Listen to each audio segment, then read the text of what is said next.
Turizmi vijon të mbetet një nga motorët kryesor të ekonomisë shqiptare. Vizitorët e huaj kanë treguar një interes të lartë për vendin ton këtë vit, duke zgjeruar më tej ndikimin pozitiv të këtij sektori në bilancin ekonomik. Megjithatë, dilema kryesore lidhet me faktin nëse kjo rritje është rezultati i çmimeve të larta apo një gatishmërie më të madhe të vizitorëve për të shpenzuar më shumë gjatë qëndrimit të tyre në Shqipëri. Sipas ekspertëve të ekonomisë, rritja e të ardhurave nga turizmi këtë vit lidhet kryesisht me rritjen e çmimeve në vend, e jo domosdoshmërisht me një shtim të ndjeshëm të konsumit apo shpenzimeve nga turistët e huaj. Ky trend rritës pozitiv për turizmin vazhdon edhe për vitin 2025, kështu në 6 mujorin e parë të vitit 2025, sipas të dhënave të Bankës së Shqipërisë, vendin ton e kanë vizituar 4.7 milion turist, duke sjellë 2.1 miliard euro të ardhura. Shifër kjo rreth 7.7% më lartë se e njëjta periudhë e vitit të kaluar. Por duhet kemi parasysh që kjo rritje e konsumit të turistëve nga se ka ardhur. Pra, bëjmë pyetje nga se ka ardhur kjo rritje e konsumit. Ka ardhur vërtet nga rritja e shpenzimeve sasisë së parave që turistët kanë konsumuar në Shqipëri, apo ka ardhur si rezultat i rritjes së çmimeve.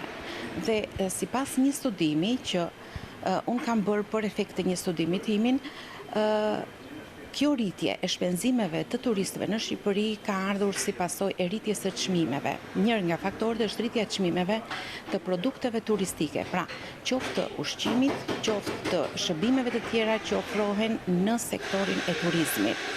Dhe konkretisht kjo është vërejtur në jug të vendit. Në jug të vendit, sasia ose vlera e produkteve turistike ishte rreth 12 në 20% më e lartë se sa e njëjta periudhë e vitit të kaluar. Dhe për këtë arsye, subjektet turistike në këto vende kishin dhe ankesat e veta pasi të ardhurat që janë zvogëluar, numri i turistëve që është zvogëluar dhe ishte, si të themi, në thonjza një dënim që turistët po i bënin këtij reflektimi nga ana e bizneseve turistike. Nga ana tjetër dhe qirat e banesave apo të Airbnb-ve janë rritur dhe këto normalisht që do të ndikojnë në rritjen e shpenzimeve të turistëve. Ndërkohë edhe shqiptarët vijojnë të jenë aktiv në udhëtimet dhe shpenzimet jashtë kufive. Kjo shifër është diku tek 1.3 miliard euro.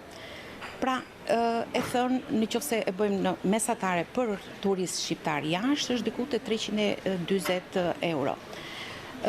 Megjithatë, bilanci përsëri është pozitiv, pra bilanci turizmit midis shpenzimeve që turistët bëjnë në vendin tonë dhe atyre që shqiptarët shpenzojnë në vendet e huaja është pozitiv dhe kishim një suficit për 6 mujorin e parë në vlerën 800 milion euro.